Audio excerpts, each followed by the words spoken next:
ಬರೆದಿರುವಂತಹ ಭಕ್ತಿಪೂರ್ವಕ ಸಾಹಿತ್ಯವನ್ನು ಗಮನಿಸಿದಾಗ ದಾಸ ಸಾಹಿತ್ಯ ಕನ್ನಡ ಸಾಹಿತ್ಯಕ್ಕೆ ವಿಶೇಷವಾದದ್ದು ಅಂತ ನಮ್ಗೆ ಅನ್ಸುತ್ತೆ. ಅದರಲ್ಲೂ ಕನ್ನಡಿಗರಾದ ನಮಗೆ ಈ ಎಲ್ಲ ಹಾಡುಗಳು ಮನಸ್ಸಿಗೆ ಬಹಳ ಹತ್ತಿರವಾದಂತಹ ಹಾಡುಗಳು. ಅದಕ್ಕೆ ಸಂಗೀತ ಸಂಯೋಜನೆ ಮಾಡಿರುವಂತಹ ರಾಗಗಳಾಗ್ಲಿ ಅಥವಾ ಗಾಯನ ಮಾಡಿರುವಂತಹ ರೀತಿ ವಿದ್ವಾನ್ ಡಿ ಎಸ್ ಶ್ರೀವತ್ಸ ಅವರ ಧ್ವನಿ ಆಗ್ಲಿ ಅನ್ಯಾದೃಶ್ಯವಾಗಿ ಬಂದಿದೆ. ಆದ್ರೆ ಈ ದಿನ ನಮಗೆ ಲಭ್ಯವಿರುವಂತಹ ತಾಂತ್ರಿಕ ಸೌಕರ್ಯಗಳಲ್ಲಿ ಮಾತ್ರವೇ ಈ ಸಂಗೀತವನ್ನು ನಾವು ಹಾಕ್ತಾ ಇದೀವಿ. ಅದು ತನ್ನ ಪೂರ್ಣ ಪೊಟೆನ್ಶಿಯಲ್ ಅನ್ನು ಮುಟ್ಟಲಿಲ್ಲ ಅಂತಂದ್ರೆ ಪ್ರೇಕ್ಷಕರು ಅನ್ಯಥಾ ಭಾವಿಸಬಾರದು. ನಿಮ್ಮಲ್ಲಿ ಕ್ಷಮೆ ಕೊಡ್ತಾ ನಾವು ಮುಂದುವರಿಸ್ತಾ ಇದೀವಿ. ಈ ಭಕ್ತನ ಕಥೆ ಆರಂಭವಾದಾಗ ಇವನು ಒಬ್ಬ ಆರ್ಥ ಭಕ್ತನಾಗಿದ್ದ. ನಂತರ ಅರ್ಥಾರ್ಥಿ ಭಕ್ತನಾದ. ಅಂದ್ರೆ ತನಗೆ ಏನಾದ್ರೂ ಬೇಕು ಅಂದಾಗ ಮಾತ್ರ ದೇವರ ಮುಂದೆ ನಿಂತು ಅಪ್ಲಿಕೇಶನ್ ಹಾಕುವಂತವರ ಪೈಕಿ. ಆದ್ರೆ ಆ ಹಣದಾಸೆಯ ಬದುಕಿನ ಮೇಲೆ ಜುಗುಪ್ಸೆ ಹುಟ್ಟಿ ನಂತರ ಈಗ ಅವನು ಒಬ್ಬ ಜಿಜ್ಞಾಸು ಭಕ್ತನಾಗಿದ್ದಾನೆ.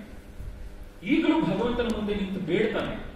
ಸಂಪತ್ತಿಗೋಸ್ಕರ ಅಲ್ಲ, ನನಗೆ ನೀನು ಬೇಕು ಮತ್ತೇನು ಬೇಡ ಎಂದು ಬೇಡ್ತಾನೆ. ಇಷ್ಟೆಲ್ಲ ಕೂಗ್ತಿದ್ರು ನಿಮಗೆ ಧ್ವನಿ ಕೇಳ್ತಿಲ್ವೇ ಅಂತ ಅಲವತ್ಕೊಳ್ತಾನೆ. ಒಬ್ಬ ಶಿಷ್ಯ ಕಲಿಯೋಕೆ ಸಿದ್ಧನಾದಾಗ ಗುರು ತಾನಾಗಿ ಪ್ರತ್ಯಕ್ಷನಾಗ್ತಾನೆ ಅಂತ ಹೇಳ್ತಾರೆ. ಈ ಭಕ್ತನಿಗೂ ಹಾಗೆ ನಡೆಯಿತು. ಗುರುವಿನಿಂದ ಉದ್ದೇಶವಾಯಿತು. ತೇಷಾಮೇವಾನುಕಂಪಾರ್ಥಂ ಅಹಮಜ್ಞಾನಜಂ ತಮಃ ನಾಶಯಾಮ್ಯಾತ್ಮಭಾವಸ್ಥಃ ಜ್ಞಾನದೀಪೇನ ಭಾಸ್ವತ. ನಿನ್ನ ಮೇಲಿನ ಅನುಕಂಪದಿಂದಲೇ ಅಜ್ಞಾನಜನ್ಯವಾದ ಅಂಧಕಾರವನ್ನು ಜ್ಞಾನದ ದೀಪದಿಂದ ತೊಡೆದು ಹಾಕುವ ಅವನು ನಿನಗಿಂತ ಬೇರೆ ಅಲ್ಲ ಅಂತ ಗುರು ತಿಳಿಸಿಕೊಡ್ತಾನೆ. ಎಲ್ಲೆಲ್ಲಿಯೂ ಇರುವವನ್ನ ನೀನ್ ಎಲ್ಲಿ ಹುಡುಕ್ತೀಯ? ಒಂದು ದಿನ ಅವನನ್ನ ನಿನ್ನಲ್ಲಿ ನೀನೇ ಕಾಣ್ತೀಯ. ಆತರ ಪಡಬೇಡ. ಶ್ರೀಹರಿ ಯಾವ ಒಬ್ಬ ಭಕ್ತನನ್ನು ಮರ್ತಿಲ್ಲ ಅಂತ ಗುರು ತಿಳಿ ಹೇಳ್ತಾನೆ. ಈ ಹೊಸ ಜ್ಞಾನದ ಆನಂದದಲ್ಲಿ ಭಕ್ತ ತೇಲಾಡ್ತಾನೆ. ಶ್ರೀಕೃಷ್ಣ ನನ್ನ ಜೊತೆ ಇರುವಾಗ ನನಗೆ ಯಾವ ಭಯವೂ ಇಲ್ಲ ಅಂತ ಹೆಮ್ಮೆ ಪಡ್ತಾನೆ. ಈ ಕಥಾಭಾಗ ಈಗ ನಿಮ್ಮ ಮುಂದೆ. ಸದಾ ಎನ್ನ ಹೃದಯದಲ್ಲಿ ಮತ್ತು ನಾನೇಕೆ ಬಿಡಬಲ್ಲ.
ಗುರುವಿನಿಂದ ಉಪದೇಶ ಆಯಿತು, ಪರಬ್ರಹ್ಮನ ಪರಮ ಸತ್ಯದ ಪಾಠ ಆಯಿತು, ಅಲ್ಲಿಗೆ ಕಥೆ ಮುಗಿದೋಯ್ತ?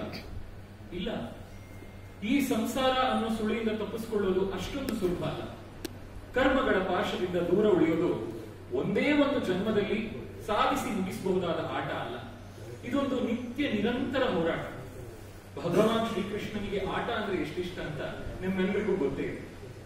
ಅವನು ನಮ್ಮನ್ನು ಆಟ ಆಡಿಸ್ತಾನೆ, ಮೇಲಿಂದ ಮೇಲೆ ಪರೀಕ್ಷೆಗಳನ್ನ ಕೊಡ್ತಾನೆ, ಸಂಸಾರ ಕೂಪದ ಆಳಕ್ಕೆ ಮುಳುಗಿಸಿ ಅಲ್ಲೇ ಕಟ್ಟಿ ಹಾಕೋಕೆ ನೋಡ್ತಾನೆ.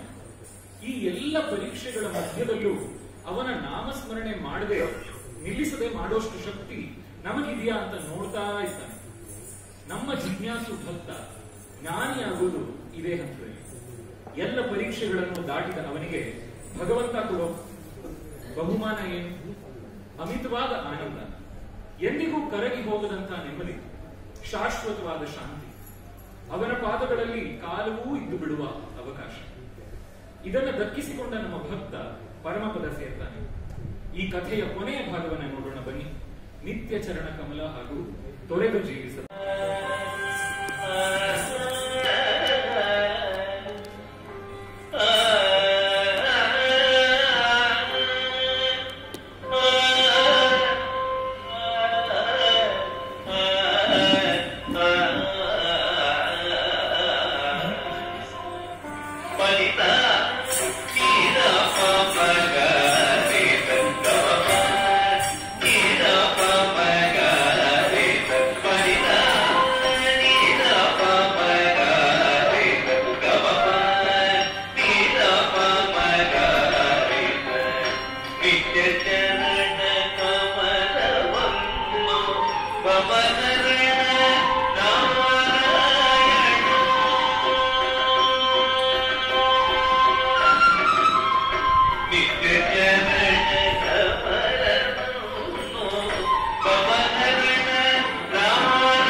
ಅಪಾಲಜಿ ಟು ವಿದ್ವಾನ್ DS ಶ್ರೀವತ್ಸ ಸರ್. ಆಕ್ಚುಲಿ ಬಹಳ ಸುಂದರವಾದ ಮ್ಯೂಸಿಕ್, ಬಟ್ ಇವತ್ತು ಎಂಜಾಯ್ ಮಾಡಕ್ ಆಗಿಲ್ಲ because of the speaker issue. ಆದ್ರೂ ಅದರ ಲಿಮಿಟೇಷನ್ ಅಲ್ಲಿ ಸಾಧ್ಯವಾದಷ್ಟು ಭಾವ ತುಂಬೋ ಪ್ರಯತ್ನ ಮಾಡಿದೀವಿ. ಯಾಕಂದ್ರೆ ಅವರ ವಾಯ್ಸ್ ಒಂಥರ ನಮಗೆ fuel. So I was missing it, but ಆದಷ್ಟು ಜಸ್ಟಿಫೈ ಮಾಡೋ ಪ್ರಯತ್ನ ಪಟ್ಟಿದ್ದೀವಿ. ಇಷ್ಟೊತ್ತು ಬಹಳ ಪೇಷಂಟ್ ಆಗಿ ಕೂತ್ಕೊಂಡು ಆನಂದಿಸಲಿಕ್ಕೆ ಬಹಳ ಧನ್ಯವಾದ. ಇವತ್ತು ಈ ಕಾರ್ಯಕ್ರಮ ನಿಮಗೆ ನಮ್ಮ ಇಡೀ ಉದ್ದೇಶ ನಿಮಗೆ ತಲುಪಿಸಿದ್ದು ಬಹಳ ಸಮರ್ಥವಾಗಿ ವಿವೇಕ. ಇದರ ಸ್ಕ್ರಿಪ್ಟಿಂಗ್ ಕೂಡ ನನ್ನ ಜೊತೆಗೆ ಮಾಡಿದ್ದು ವಿವೇಕ.